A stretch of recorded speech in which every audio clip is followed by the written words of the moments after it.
इस समय की जो जानकारी आ रही है उसके मुताबिक 100 से ज्यादा लोगों को रेस्क्यू किया गया है। 3 लोगों की मौत हुई है जिसमें कि 2 भाई बताए जा रहे हैं। 40 से ज्यादा घर जो है वो डैमेज हो चुके हैं और 10 घर मुकम्मल तौर पे फुली डिस्ट्रॉय हुए हैं इस फ्लैश फ्लड हिट की वजह से। धर्मकुंड विलेज के अंदर रामबन में हालात जो है वो काफ़ी ज़्यादा बद से बदतर हैं। हमारे पास ज़राए से दी हुई जानकारी के मुताबिक 3 लोगों की मौत हुई है। 100 से अधिक लोगों को जो है वो इस फ्लैश फ्लड में अलग अलग मुकामात से जो है वो रेस्क्यू किया गया है।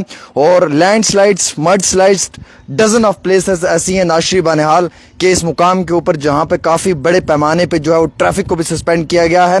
आमदरफ्त के लिए गाड़ियां बंद कर दी गई हैं। हालांकि 10 से 15 गाड़ियां ऐसी जगह पे फंसी हुई हैं जहां पे ज़मीन धीरे धीरे खिसक रही है और कभी भी वो 10 से 15 गाड़ियां जो हैं वो खाई में गिर सकती हैं और बड़े पैमाने पे जो है वो ट्रांसपोर्टर्स को नुकसान भी हो सकता है। ऑफिशियल्स के मुताबिक जो क्लाउड ब्रस्ट स्ट्रक हुआ है ये सीरी भगा विलेज ऑफ रामबन बताया जा रहा है, जिसके निताइज में 3 लोगों की मौत हुई, including 2 brothers Mohammad Aqib and Mohammad Saqib. Allah ताला इन दोनों को जन्नतुल फिरदौस में आला मुकाम अता फरमाए। ये रेस्क्यू ऑपरेशन जारी किया हुआ है। वहाँ पे लास्ट रिपोर्ट्स के माने 5 लोग इस तरीके के हैं जिनके लिए बताया जा रहा है कि इन दोनों मुकामात के ऊपर एक खातून है और उसके साथ साथ एक और शख्स है जो इंजर्ड बताए जा रहे हैं और उनके लिए भी ये बताया जा रहा है कि उन्हें भी फ़िलहाल के तौर के ऊपर हिफाजती अमले ने जो है वो मुकम्मल तौर पे किसी और मुकाम पे शिफ्ट किया गया है। ऑफिशियल्स ने कहा कि 40 रेजिडेंशियल घर जो हैं वो डैमेज हुए हैं। फ्लैश फ्लड ने हिट किया धर्मकुंड विलेज को।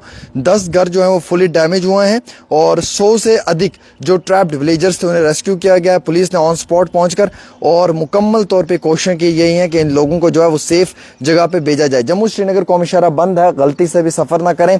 बिलखसूस जो बड़ी गाड़ियां हैं उन्हें भी ये चाहिए कि वो भी देख सुन कर निकलें और जो छोटी गाड़ियों के ट्रांसपोर्टर्स हैं उन्हें भी चाहिए कि अपनी गाड़ियां देख सुनकर ही भेजी जाएं, क्योंकि हालात मामूल के मुताबिक ठीक नहीं है। बिल्कुल वहाँ पे अफरा तफरी का आलम है और मैं आपको ये भी क्लियर करना चाहूँगा कि इस फ्लैश फ्लड की वजह से काफ़ी बड़े पैमाने पर नुकसान भी हुआ है। लिहाजा कर बिल्कुल भी गलती से जो है वो आप आज के रोज़ या कल के रोज़ जम्मू श्रीनगर कौमी शाहराह पर सफ़र करें, क्योंकि रास्ता आधा जो है ना, जो हमने अपडेट देखी है या जो हमारे पास जानकारी आई है उसके मुताबिक कई सारे अलग अलग डिफरेंट लोकेशंस पे आधा रास्ता जो है वो ख़त्म हुआ है। तो ये बड़ा एक इम्पोर्टेंट अपडेट था जो मेरा आप तक पहुंचाना ज़रूरी था। हालांकि किश्तवाड़ पाडर वाला रोड भी जो है वो आज से 1 दिन पहले ही वहां पे भी जो है वो लैंडस्लाइड्स की वजह से रोड डैमेज हुआ था, फिर ट्रैफिक को आमदरफ्त को बंद कर दिया गया था। फिलहाल ये हालात तो मैं बताना चाहूँगा कि रामबन के हैं। कश्मीर के शोपियान में भी जो है वो ओले गिरने की वजह से फसल का बड़ा नुकसान हुआ है। कश्मीर के अंदर जो बागबान है, जो सेब का काम करते हैं, नॉर्थ कश्मीर में, साउथ कश्मीर में, सेंट्रल कश्मीर में, इन लोगों का जो है वो दबाकर नुकसान हुआ है। इनके जो पेड़ हैं इन पे जो 1 दिन पहले ये ओले वगैरह बरसे हैं उसके कारण मैक्सिमम जो है वो अनाज को, वो इस फसल को बहुत बड़े लेवल पर नुकसान हुआ है।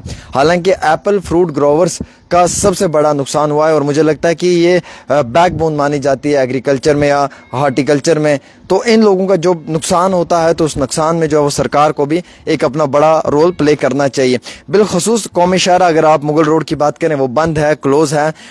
दक्षिण वड़वान वाली रोड भी बंद है। नेशनल हाईवे ले सोनामर्ग जो है वो बंद है और वैसे ही जो है वो हमारे पास ज़राए से दी हुई जानकारी के मुताबिक गुरेज बांडीपुरा वाली रोड को भी कहा जा रहा है कि वो भी बंद है। हालांकि वहाँ पर भी काफ़ी अच्छी खासी बर्फबारी हुई है। तो ये 2-3 दिन बड़े इंपॉर्टेंट है, इनमें देख सुनकर घर से निकलें, सोच समझ कर सफ़र शुरू करें, क्योंकि हालिया ही क्लाउड ब्रस्ट हुआ है। कई सारे मुकामात पे पसियाँ आने के फर्क इम्कानात हैं, पत्थर गिरने के इम्कानात हैं, लैंड स्लाइडिंग, शूटिंग स्टोन्स। तो इन सब चीज़ों का एहतियात बरतना इंतहाई बहुत ज़रूरी है। तो मेरी मोतबाना गुजारिश रहेगी कि आप सब लोग इस मामले में जो है वो इंटरवीन करें पर्सनली इस तरीके से कि आप वीडियो को शेयर करें और जितना हो सकता है इस खबर को घर घर तक पहुँचाएँ, ताकि हम सब लोगों के जहन में ये चीज़ आए कि जिन लोगों का नुकसान हुआ है उन लोगों की मदद करना भी आज के वक्त में इंतहाई बहुत अहमियत रखने वाली चीज़ है। तो हम सब लोगों को मिलकर उनकी मदद भी करनी चाहिए।